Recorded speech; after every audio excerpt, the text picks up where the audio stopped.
What's cracking with your snacking snacker stars? It's Brandon from the sAs, the Snack Food Appreciation Society, coming back at you again right here from sAs headquarters in Alexandria, Virginia for Pizza Night. This week I'm not on the road. I'm right back here where we all started to take a look at something on a frigid frozen Friday. I'll be right back right after this to tell you more about it on Pizza Night.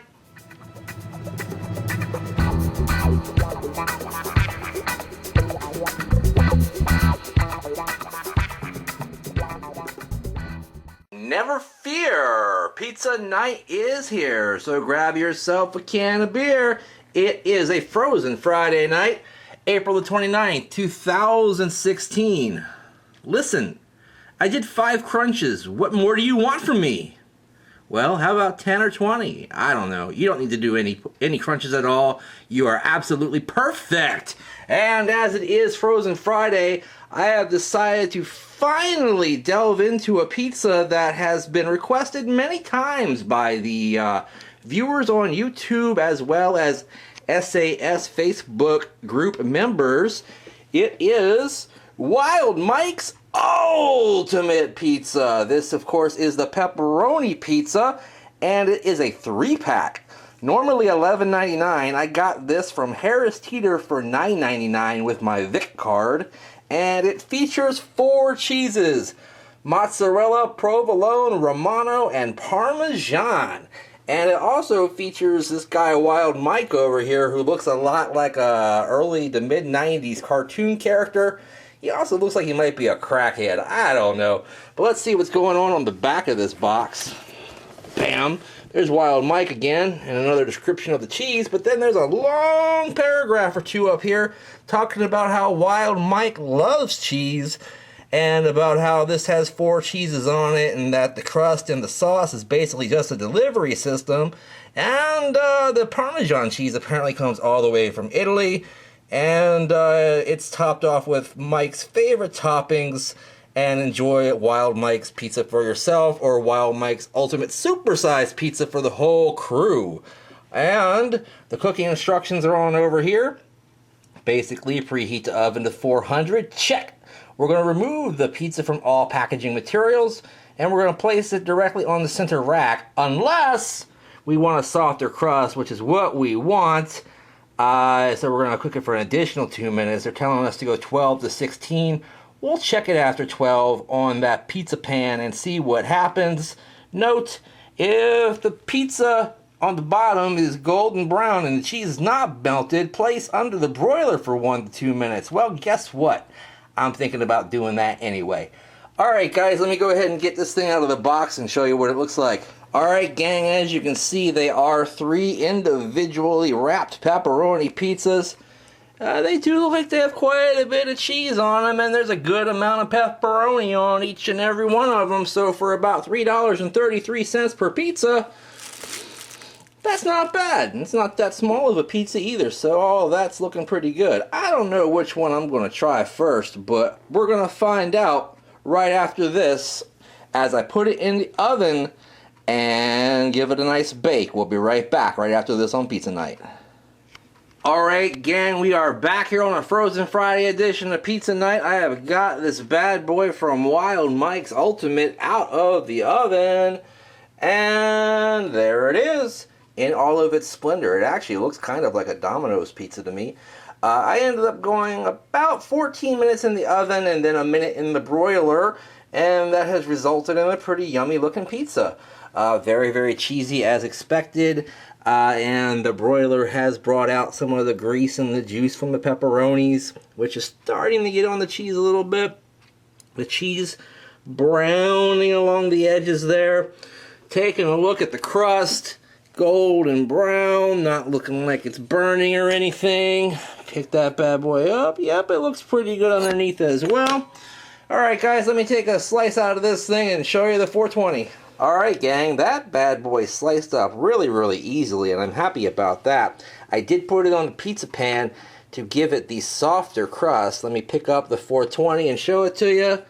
It's got a nice little bit of a flop to it. You gotta shake it to get that flop, but it does flop. Those 4 cheeses that they rant and rave about all over the box, well, they're on there and you can see them. Pepperoni's looking really nice. Crust looking good on the back end. I think this is going to be a pretty good looking pizza. I'll be right back right after this to try out ultimate pizza from Wild Mike right after this. Alright gang, I am back. Now, I was actually going to go out and try to review the Chuck E. Cheese's spaghetti and meatballs pizza, but the location nearest to me on Richmond Highway does not allow carryout, so that's a bummer. I might have to borrow somebody's kid and go down there and then have them act up inside the restaurant so we can get our stuff in a doggy bag and get the hell out. Anyway, I digress. This pizza actually smells fantastic. It looks a lot like a Domino's pizza or another type of delivery pizza. The crust is not thin and crispy the way I kind of expected it to be, and I'm very pleased about that. Lots of pepperonis on there. The one I chose out of the three seemed to have the most pepperonis on there, so, you know, that's pretty good. Now, in terms of the flavors of these, I've only ever seen a cheese variety without pepperoni. I've never seen like a supreme or a combination or anything like that. So just the pepperoni and like a 4 cheese dealie. Alright guys, let me go ahead and pick that 420 back up, and I'm going to go ahead and take a bite of it and see what I think about it right now.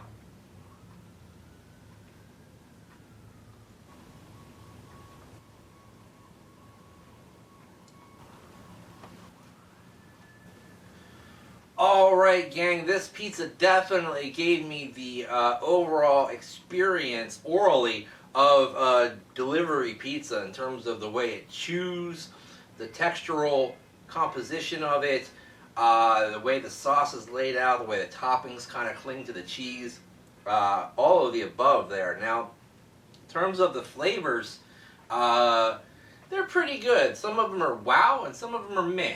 You know, actually, the sauce had a little bit of a flavor of a cheaper tomato sauce or pizza sauce, but it had a great thick texture to it, and also just enough non-thick texture to it to make it kind of like a lubrication, and that was good too.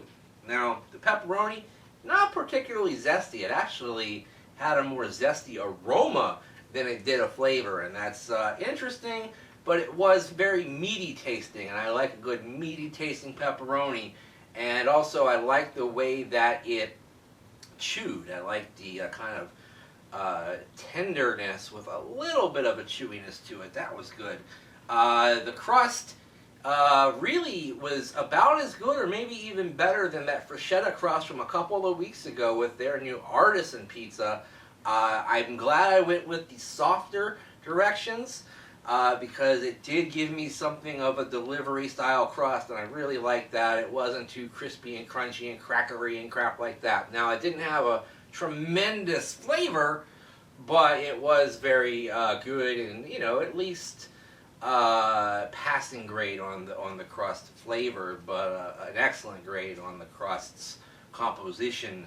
The cheese, which is supposed to be the star of the show, I could not tell you whether it had 1 cheese, 2 cheeses, 3 cheeses, 4 cheeses, or 100 cheeses, but the flavor of all the cheeses coming together was very good, very creamy tasting. It was kind of a light layer, honestly. Wasn't very thick, and did not stretch a lot when I pulled it away from my mouth, which was interesting considering they rant and rave about their cheese. But it mostly had a creamy flavor, and it's pretty good. Not outstanding or anything like that, but it's pretty good. I'll give it that. All in all, for the price, this is an outstanding pizza. If you're buying it alone at $3.33, fantastic. You're getting 3 of them. That's great too if you want to shell out the $10. I normally don't eat pizza unless I'm reviewing or unless I'm out with friends or something like that occasionally. So I don't know when I'll eat the other 2 of those pizzas, but I do believe what I'll do is top them in some other way, and maybe I'll do a Pizza Night follow-up on that. Overall, I'm going to go ahead and give this, because of the price mainly is what's going to give this a very, very high grade, because it's a good tasting pizza, but just kind of mediocre overall in some aspects, but overall above mediocre. I would say 3/4 thumbs up if this was a $5 pizza. But because this is a $3.33 pizza, I'm giving it a 7/8 thumbs up. I mean, you gotta really kind of give some credit for that pricing there. They're really being aggressive. They don't seem to be selling well at Harris Teeter, and maybe that's why they were $9.99.